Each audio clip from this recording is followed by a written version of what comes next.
धर्माच्या करिता आम्हास गती रामाने धाडिले. ऐसे जाणून राम भक्त करिता ऐश्वर हे लादले. आता धर्म सगळ्या तुझ्या पडत्या नम्रत्व देणे असे. इच्छा हो जसे मानसे करीत आदेश. ते रामचंद्र प्रभूचा जन्मविषयीची माहिती थोडक्यात सांगण्याचा प्रयत्न करतो आहे बघा. सूर्यवंशी अयोध्येचा राजा अज होता. रामायणाचे प्रारंभ स्थान होय.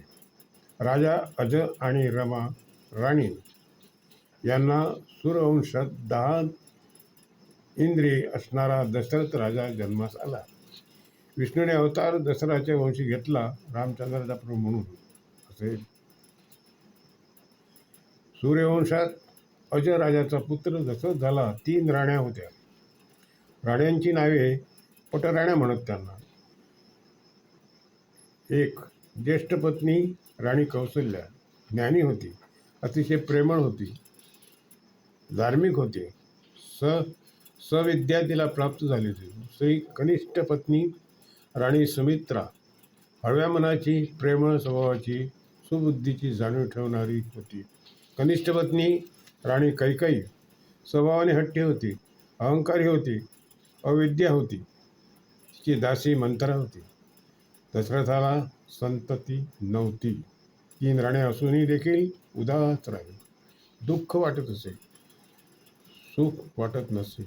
विरक्त मनाचा होता, पण तसेच त्याच्यामध्ये गुणवत्ता होती. सदाचारी होता, गुणवान राजा होता. सर्व अयोध्यांचा राजा आवडता राजा होता. त्याच्या अंगी धनुर्विद्येचे विशेष कौशल्य होते. अंधारात जरी धनुष्यबाण मारला तर तो योग्य ठिकाणी जाऊ शकतो, याचा आत्मविश्वास त्याला होता. हे धनुर्विद्येचे विशेष कौशल्य त्यांचे होते. धनुष्यबाण मारला तर तो योग्य ठिकाणी जाऊ शकतो, याचा आत्मविश्वास होता त्यांना. म्हणून अंधारात किंवा डोळे मिटून नुसत्या ध्वनीच्या आधाराने ते अचूक सरसंधान करीत एकदा राजाला स्वप्न पडले की 2 पुरुष आणि 1 स्त्री त्याने ठार मारली असे त्याला दिसले. ही माहिती वशिष्ठ ऋषींना त्याने सांगितली. वशिष्ठ म्हणाले, तू शिकायला जा, 3 पशूंची हत्या कर, स्वप्नाचा वाईट दोष नाहीसा होईल. राजाने हे ऐकले आणि वशिष्ठाची आज्ञा घेऊन राजा एका सरोवराच्या काठी शिकार करण्यास बसला. संध्याकाळ झाली. बराच वेळ वाट पाहिली. त्यावेळी अंधारातून सरोवराच्या दिशेने बुडबुड आवाज आला.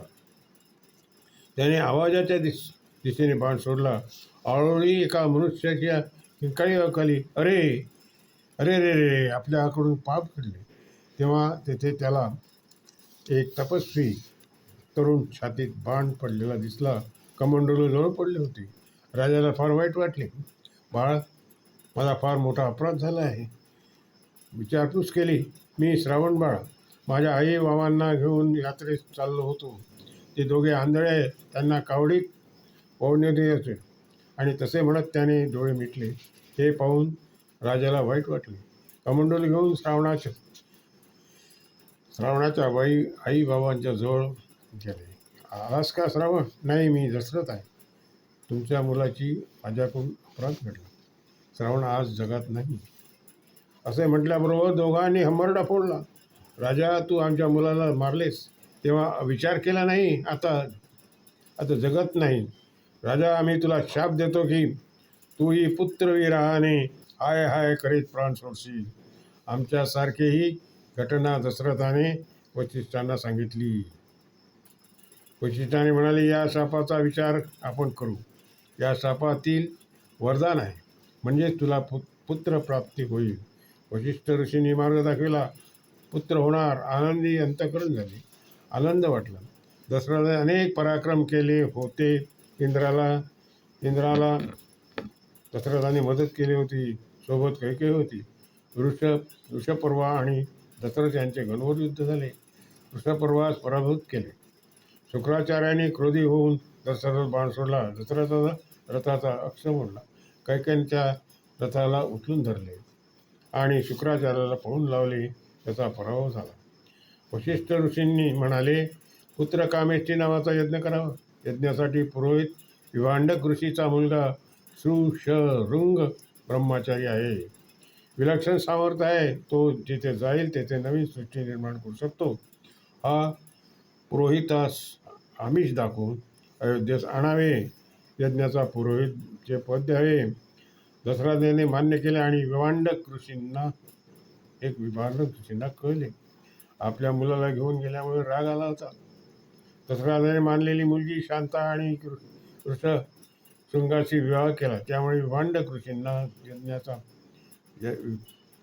ऋषींना यज्ञाचा मुख्य पुरोहित झाल्यामुळे राग नाहीसा झाला. समाधान झाले. यज्ञ समाप्त झाला. यज्ञातून एक भव्य पुरुष प्रकट झाला. त्याचा सन्मान करण्यात आला आणि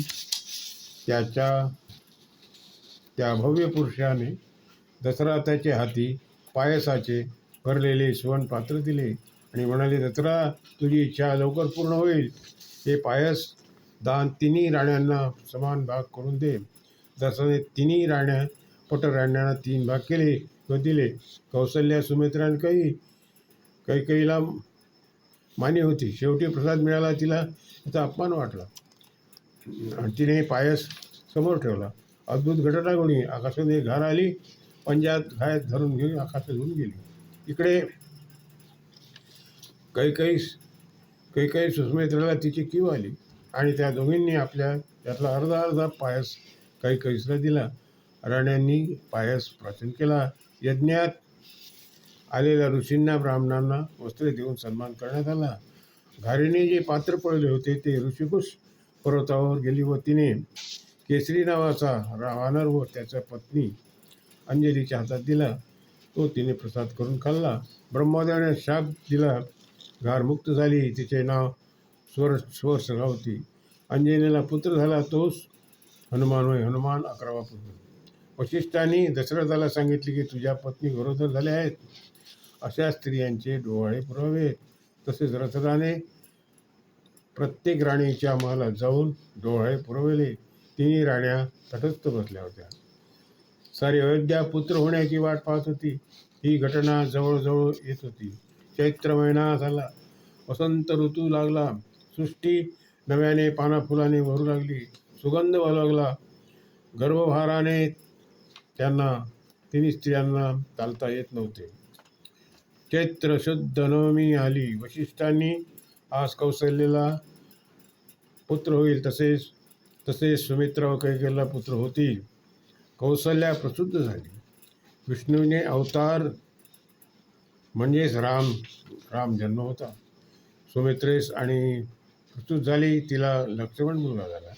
कैकेयी प्रसूत झाली. तिला आवळे जावळे 2 मुले झाले, भरत आणि शत्रुघ्न. सरयू नदीच्या दोन्ही तीरावर बसलेल्या अयोध्या नगरी आनंदाने फुलली. कुलगुरू वशिष्ठांनी मुलांची नावे ठेवली. कौसल्याचा राम, सुमित्रेचा रावण, कैकेयीचा भरत आणि शत्रुघ्न. रघुवंशाची आणि सूर्यवंशाची कीर्ती 4 बालकांच्या रूपाने पसरली गेली. चैत्र मास त्यात शुद्ध नवमी ही तिथी. गंधयुक्त तरी वात उष्ण हे किती. 2 परी काग शिरी सूर्य थांबला. राम जन्मला. गरी माणूकरांनी हे गीत लिहिलेले आहे. सावळा ग रामचंद्र माझ्या पाठीवर नाचो, माझ्या मांडीवर नाचो. अष्टगंधचा सुवास निळ्या कमळांना देतो. सावळा ग रामचंद्र माझ्या हाताने जेवतो. आलेल्या घासासाठी तवा साधूचा मागतो. सावळा ग रामचंद्र माझ्या मांडीवर नाचतो. दूरदृष्टीच्या प्रकाशाने भविष्याचा मार्ग उजळणारे आणि आपल्या नेतृत्वाने अनेकांना प्रेरणा देणारे रामायणातील व्यक्तिमत्व आपल्या कार्याला मनस्फूर्त साष्टांग नमस्कार करतो. जय जय रघुवीर रामचंद्र प्रभु भगवान की जय. रामचंद्र प्रभु भगवान की जय.